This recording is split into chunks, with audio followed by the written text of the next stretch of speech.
সঁচাকৈ ভাল লগা দিন। ভাৰতবৰ্ষৰ মহান স্বতন্ত্ৰ সেনানী নেতাজী সুভাষ চন্দ্ৰ বাসুৰ আজি 198তম জন্ম জয়ন্তী। 198তম জন্ম জয়ন্তী আজি আমি বৰপথাৰবাসী ৰাইজে এই অঞ্চলত তেখেতৰ প্ৰতিমূৰ্তিৰ ওচৰত খুব ধুমধামে অনুষ্ঠিত কৰিছোঁ। তাৰ কাৰণে মই উদ্যোক্তাসকলক ধন্যবাদ জ্ঞাপন কৰিছোঁ। আৰু আমি সকলোৱে জানো তেওঁ এজন মহান স্বতন্ত্ৰ সেনানী, যাৰ ত্যাগৰ কথা আমাৰ কণ কণ শিশুসকলক এই উদ্যোক্তাসকলে জনাব বিচৰাৰ বাবে মই তেখেতসকলক ধন্যবাদ জনাইছোঁ। আৰু তেখেতৰ মহান ত্যাগৰ অনুপ্ৰাণিত হৈ আমি দেশ মাতৃৰ বাবে আমাৰ প্ৰাণ উৎসৰ্গা দিয়াৰ যি পণ, সেই পণত আমি আগুৱাই যাবলৈ সফল হ'ম।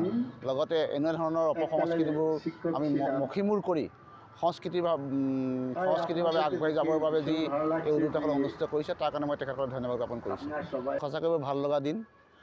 ভাৰতবৰ্ষৰ মহান স্বতন্ত্ৰ সেনানী নেতাজী সুভাষ চন্দ্ৰ বাসুৰ আজি 198তম জন্ম জয়ন্তী। 198তম জন্ম জয়ন্তী আজি আমি বৰপথাৰবাসী ৰাইজে এই অঞ্চলত তেখেতৰ প্ৰতিমূৰ্তিৰ ওচৰত খুব ধুমধামে অনুষ্ঠিত কৰিছোঁ। তাৰ কাৰণে মই উদ্যোক্তাসকলক ধন্যবাদ জ্ঞাপন কৰিছোঁ।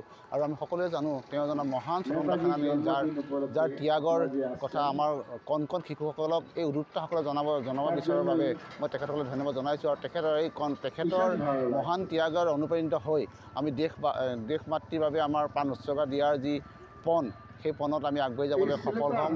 লগতে এনে ধৰণৰ অপসংস্কৃতিবোৰ আমি মষিমূৰ কৰি সংস্কৃতিৰ বাবে আগবাঢ়ি যাবৰ বাবে যি এই উদ্যোক্তাসকলে অনুষ্ঠিত কৰিছে, তাৰ কাৰণে মই তেখেতসকলক ধন্যবাদ জ্ঞাপন কৰিছোঁ।